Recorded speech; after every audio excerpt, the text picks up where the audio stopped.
What's up, Tailgaters? My name is Tailgate Nate. Welcome back to my channel. And today I am going to be reviewing some conference championships and other games that would impact the college football playoff from conference championship week, and also give you my final college football playoff predictions before the rankings come out later today. You're going to see this video really early, and I'm sorry if it doesn't get out in time, but know that I did record this before the ranking show even came on ESPN.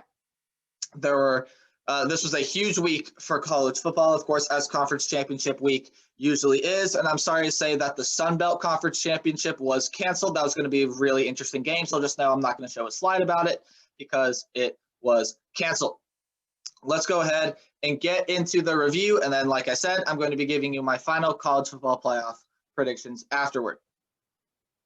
The first game we're going to look at here was not a conference championship game, but it did have a big impact for one team, the number 5 team. Texas A&M came into this game being a pretty sizable favorite, not necessarily huge. I think it was a 14-point line when it was all said and done, and they played absolutely fantastic in this game, while Cedric Tillman over on Tennessee made possibly the catch of the day. Texas A&M rolled in this one. Your final score was 34-13. I didn't pay too much of attention to this game just because I was watching championship games, like conference championship games, but I kept an eye on this one. Tennessee gave Texas A&M some trouble early. They even went through 2 quarterbacks. As you see, JT Shrout was actually pulled off the field, and Harrison Bailey came in and played really well. I'm not quite sure when he was subbed in there, but like I said, Cedric Tillman made the catch of the day. But when you look at the A&M side of things, it was just a dominant performance. Kellen Mond was great throwing the ball and running the ball. Isaiah Spiller was great rushing the ball and receiving the ball. And Jalen Weidermeyer ended up being Texas A&M's leading receiver in this game. He has been fantastic this year. Now, Jimbo Fisher came out and said that if the SEC tested Texas A&M Aggies are not in the college football playoff, something's wrong. We're going to have to see if that holds true today. Maybe Texas A&M can squeak in there, but we got to look and see what the conference championship games when did. Well, Oregon made this conversation a lot simpler by winning the Pac-12 championship and spoiling USC's undefeated season. They are now 5-1, and they have also pulled out of the bowl game. So whatever bowl game they might happen to get invited to, they're not going to go. So no bowl game invitation going to be coming USC's way. They were down late in this game. By the way, your final score was 31-24. I picked USC, so I got this prediction wrong. Oregon used both Tyler Shuck and Anthony Brown in this game, which I thought was interesting. They combined for only 19 passes, but 4 touchdowns, 2 of them each. I believe Shuck threw the interception there as well. They were outgained, the Ducks were, 243 to 358 yards. That's a pretty sizable amount, because Keaton Slovis was throwing the ball everywhere, mainly to Brew McCoy, Drake London, and Amon-Ra St. Brown. That's in the order of the first, second, and third leading receivers in this game. And they combined for they combined for 275 yards of Keaton Slovis' 320, but some mistakes from Slovis throwing 3 picks. It just was not good. Not a good rushing day for anyone either. Stephen Carr was the leading receiver with 40 yards. But USC came back in this game. They were down. They ended up coming back pretty late to make the game interesting. At least they recovered an onside kick, which was beautiful.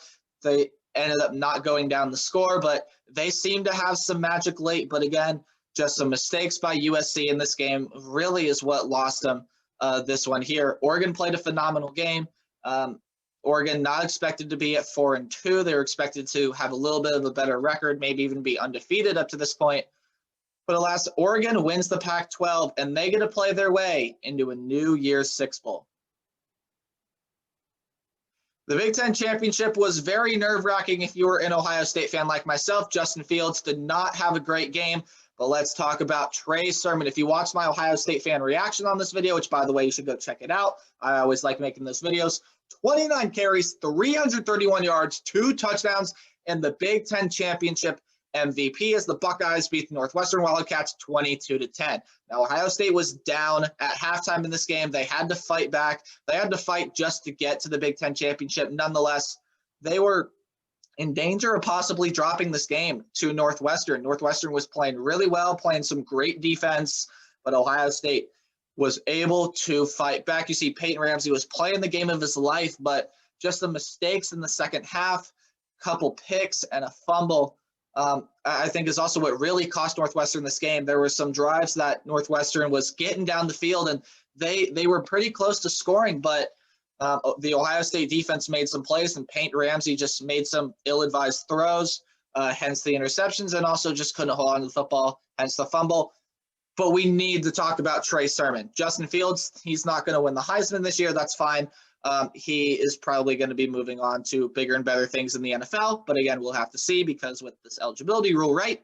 Trey Sermon, don't know if you can read his name down there at the bottom. That's what he set the Big Ten championship and school single game record for most rushing yards. 330. This man was an absolute beast today. Big Ten championship record, passes that by a long mile and beats the legendary Eddie George for a school game record.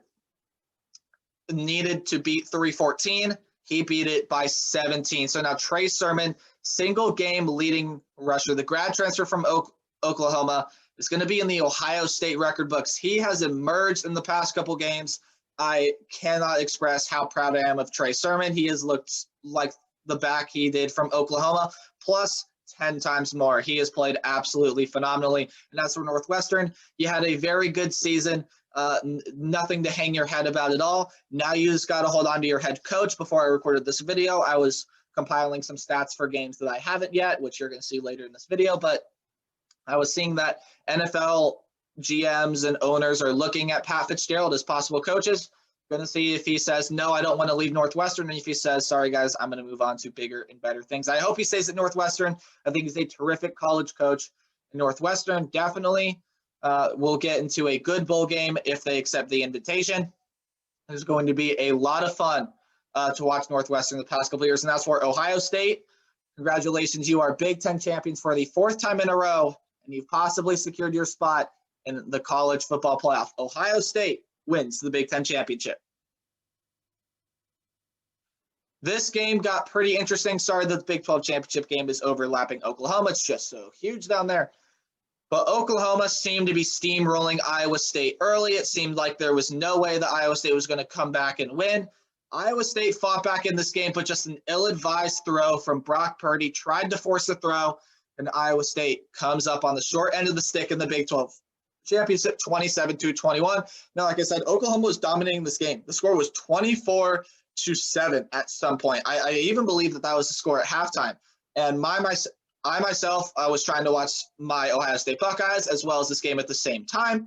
And I just kept checking the score and watching a couple plays every once in a while. And I said, yep, Oklahoma's going to run away with this one. Well, then Iowa State got on the board, and then they were starting to find some momentum. Breece Hall was great in this game, but you could feel like Brock Purdy was just off his game. It's not like Brock Purdy to be off his game. He's had a down season this year for sure. 3 picks in this game. Of course, the last one cost them the game. It was a fantastic game played by Spencer Rattler and Oklahoma, making their case to go to the college football playoff. Now we'll have to see if that happens later. We got to see what happened with the rest of the games, right? Marvin Mims was great in this game. It was just an all-around good performance by Oklahoma, and defense of all things is going to win them the Big 12 championship. Oklahoma is absolutely dominant in these games. I got this prediction right as well, as I did the Ohio State game. Sorry, I did not mention that, but Oklahoma able to fight off the Cyclones. This was supposed to be the game of the day. Number 3 and number 2. Clemson with the 34-10 win, dominating Notre Dame. Sorry, again, the AC championship is over the Notre Dame logo. Lawrence came in, said, hey, I didn't play in the first game, but it seems like when Clemson is at full strength, they are the real deal. Lawrence was great in this game, both through the air and on the ground, as was Travis Etienne and also Amari Rodgers. There were some incredible catches made by Clemson players in this game. I mean, when it was 3rd and 12, Lawrence would just throw something up, and they'd come down with a what? Clemson played an absolutely fantastic game. They definitely have secured their spot in the college football playoff. And if you're Notre Dame, Ian Book didn't necessarily play terrific. No one necessarily played terrific here, and they were outgained by almost 300 yards. So if you're the playoff committee, you're definitely going to look at this and compare them to Texas A&M, which we're going to talk about here in a little bit. But Notre Dame, I thought was already going to be in. Now I feel like there's going to be a discussion. It's going to be pretty close. I think Notre Dame has definitely made their case. Again, I'll talk about who I think makes it in a little bit. But Clemson rolls in this one, and they secure the spot in the college football playoff. How about this game, huh? The Cincinnati Bearcats and Tulsa Hurricanes were in a dogfight. Cincinnati was up for most of this game. Tulsa fought back towards the end, made things difficult for Cincinnati. Desmond Ridder was absolutely fantastic in this game. And how about Alec Pierce as well? He came down with some pretty incredible catches, lots of long throws. Desmond Ridder really trusted him in this game as Cincinnati holds off Tulsa. They kick a game-winning field goal. Not quite sure of the yardage. Sorry about that. But a game-winning field goal to win the American Athletic Championship game. Now, Tulsa didn't necessarily play a terrific game, although Corey Taylor was pretty good in this game. But Zach Smith was not. He was off his game. He's usually a pretty decent quarterback, and these numbers are not like him at all. That linebacker was still absolutely amazing for Tulsa. He's definitely going to be a future NFL talent, possibly even in this year's draft. He is absolutely insane. But as far as Cincinnati goes, you win the American Athletic, you are undefeated. Now all you can hope for is that the committee says, whoa, this team is as good, or they've given more respect to Tulsa. I don't like Cincinnati's odds, though. Again, we'll talk about here in a little bit. But Cincinnati is able to hold off the Tulsa Hurricanes. I thought Cincinnati was going to dominate in this one. I clearly was wrong. It was a very close competitive game. Tulsa played a fantastic game, but Cincinnati just ended up being able to win this game. Well, the Alabama Crimson Tide have already been in the playoff. We've known that for a long time, but maybe the Florida Gators could have had a shot to get into the playoff, and they made it interesting. Alabama ends up winning this one 52-46, but Florida did make it pretty interesting. So they were down 18 at the half. And that's when I started to focus on the Tulsa-Cincinnati game, because I was like, yep, Alabama's going to go ahead and win this one, which of course they eventually did. But Florida made things very, very interesting.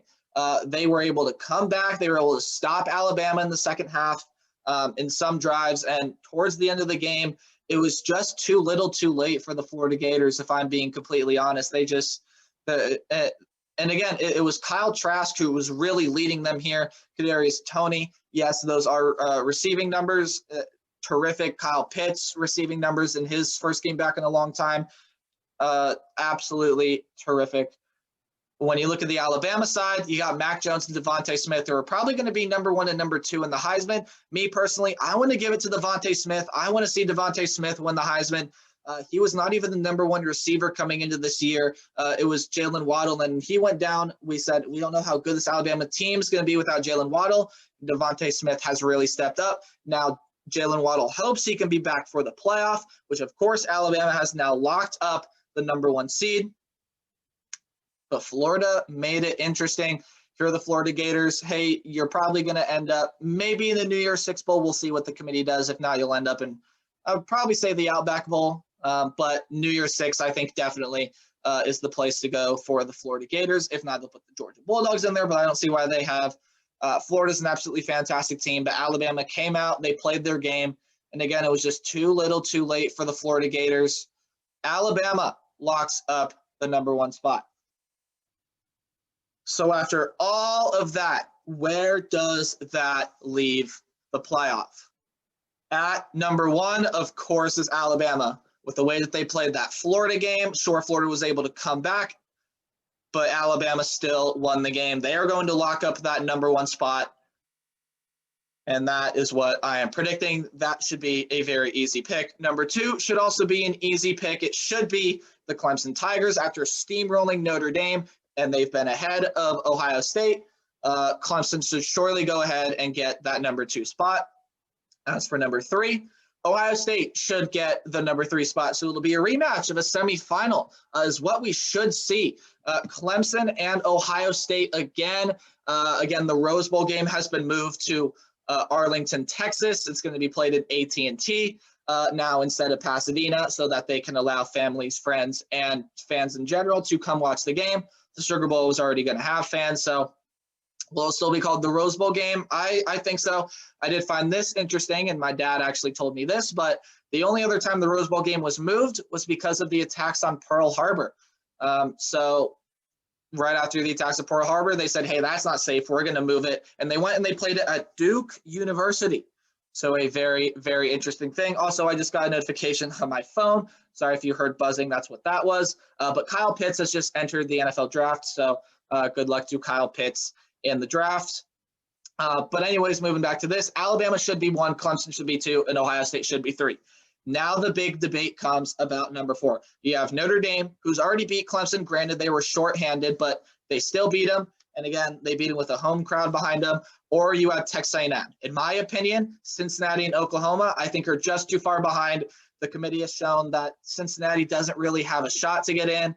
And I think Oklahoma making a leap from 10 all the way up to number 4 is just not feasible.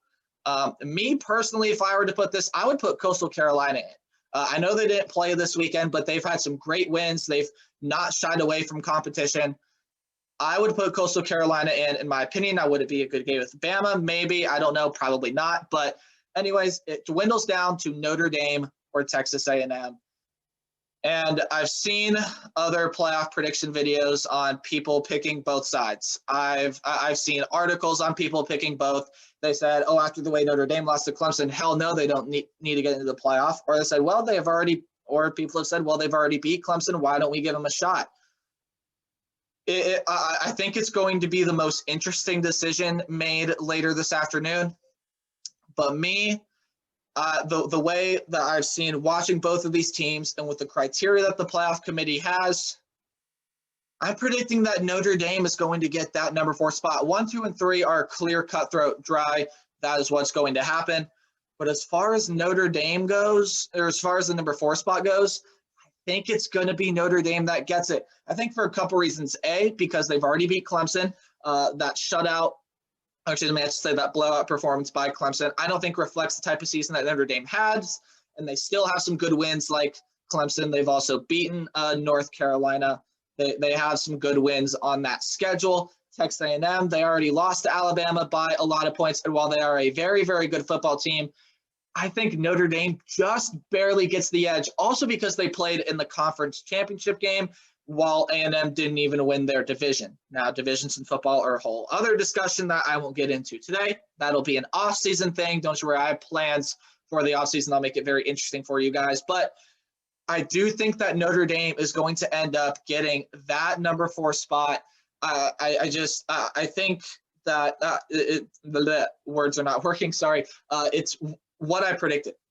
If Clemson ends up beating Notre Dame and Bama and Ohio State win like they're supposed to, I think that is what's going to happen. And with the way that Notre Dame lost that game, I don't see any chance of Ohio State slipping down, or I should say staying at number 4 and Texas A&M or Notre Dame jumping them. I just don't see it happening, especially because Ohio State was down a lot of players in that game and Notre Dame just struggled. Texas A&M didn't even play in the conference championship. Who do you guys think is going to get the number 4 spot? Is it going to be Notre Dame? Is it going to be Texas A&M? You can let me know down in the comments section below. The selection show is in around 40 minutes as of recording this video. I hope this video gets out before 12 Eastern Standard Time.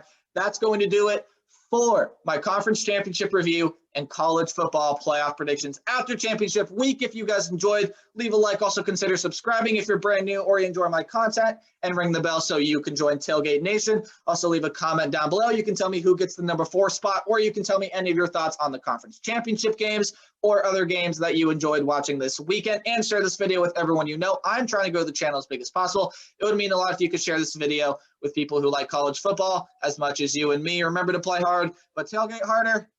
I will see all of you guys. I might post a reaction video on the top 4 if something gets crazy, but that just might be a short little video. So I'll possibly see you guys later today, or I will see you early Monday with bowl game predictions. Goodbye.